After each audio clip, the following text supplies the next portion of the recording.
Selamat pagi teman-teman. Di awal tahun 2024 ini, seperti biasa, saya akan mengawali hari dengan melakukan panen secara parsial, yang mana sudah rutin saya lakukan setiap minggu. Jadi setiap 1 minggu sekali, saya akan mengambil ikan-ikan dari kolam beton ini, lalu saya pisahkan ke kolam penampungan yang ada di kolam fiber 1 sebelah sana. Kemudian setiap hari Sabtu atau Minggu, saya melakukan penjualan ecer. Oke, sekarang kalau kita lihat, di kolam ini rasanya sudah banyak ikan-ikan yang sudah siap juga untuk dipanen. Size-nya ada di sekitar kisaran sekilo isi 456. Dan sekilo 456 itu masing-masing sudah memiliki pasar ya teman-teman. Jadi teman-teman nggak usah khawatir kalau piara ikan nila, kalau sekilo masih ada yang isi 6 nggak apa-apa. Ada pasar yang ingin menyerap sekilo isi 6. Rata-rata rumah makan atau catering. Sedangkan sekilo isi 4, isi 5 rata-rata kebutuhan rumah tangga. Oke, mungkin sedikit memberikan informasi. Jadi saya kan rutin memberikan pakan ikan dengan kondisi sudah dibibis dengan EM4. Nah, bedanya adalah, ini kalau teman-teman bisa lihat, ini adalah jalur air dari SLO yang berhasil menyedot air dari dasar kolam, kemudian dialirkan menuju filtrasi. Ini sepanjang perjalanan ini, nanti saya akan ambil kamera untuk melihat ke sini. Kotoran ikan itu menumpuk di sini, tapi bentuknya berupa serpihan bubuk dan berwarna coklat gelap. Ini adalah efek dari karena kita rutin melakukan pembibisan pakan dengan menggunakan EM4. Saya pernah amati ketika pakan tidak diberikan bibis dengan EM4, kotoran yang menumpuk di sini pertama, dia secara fisik panjang-panjang, tebal-tebal, dan berwarna abu-abu. Dan sedikit bau, karena ini kan terbuka ya, jadi ketika ada udara mungkin sedikit bau, tapi tidak terlalu pekat, karena kan kita rutin membersihkan ini. Tapi begitu rutin kita berikan pakan EM4, kotoran yang di sini berupa serbuk. Serbuk artinya EM4 tadi yang sudah dimakan bebarengan dengan pelet, dia berhasil memperbaiki sistem pencernaan ikan sehingga kotoran yang dibuang pun warnanya coklat seperti ini, tidak abu-abu.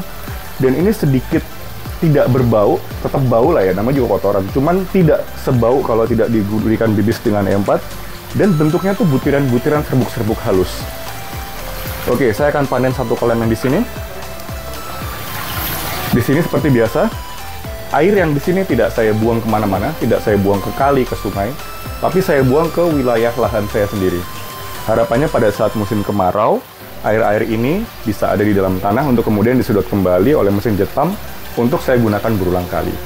Nah, ini di bawah ini ada drain, stop keran, jadi seperti biasa saya akan buka supaya air yang di kolam sini bisa lari ke sana. Sebelumnya, saya akan mematikan dulu sirkulasi air agar pompa-pompa ini tidak mengisi kembali air untuk di kolam ini. Oke, ini yang tadi saya informasikan. Jadi, ini pada dasarnya adalah kotoran yang berhasil disedot dari permukaan kolam. Secara fisik, ya, bisa dilihat warnanya coklat dan berupa butiran-butiran serbuk halus. Bukan lagi berupa kotoran-kotoran yang panjang-panjang dan bulat-bulat yang padat. Ini semua memenuhi jalur aliran air yang akan dialirkan menuju ke filtrasi. Nah, ini bedanya kalau kita melakukan pembibisan pakan. Coba saya sentuh ya. Ini dia berupa butiran-butiran halus. Tuh. Artinya, penguraian pakan lebih baik dan pencernaan ikan menjadi lebih sehat.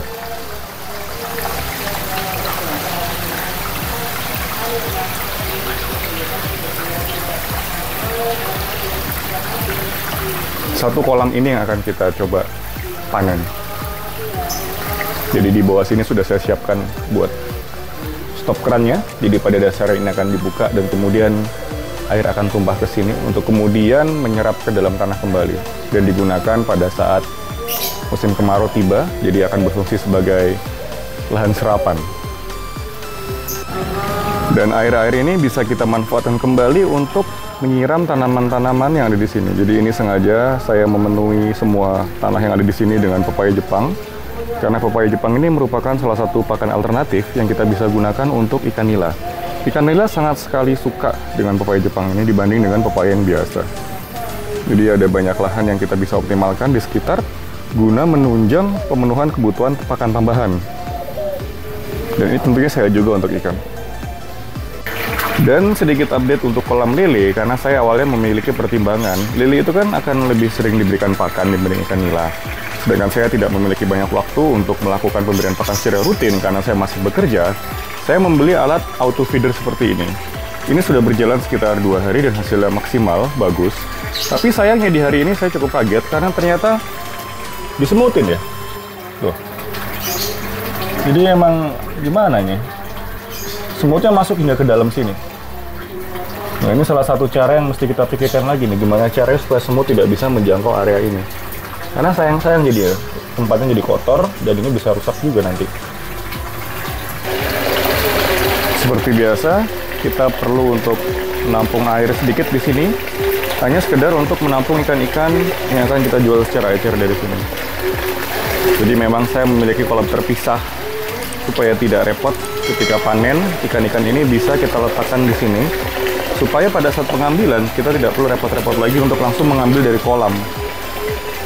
Jadi ini update untuk ikan nilanya, terlihat sangat sehat ya. Jadi tidak ada pengaruh walaupun filternya kita jadikan satu bersamaan dengan filter untuk ikan kolam lele.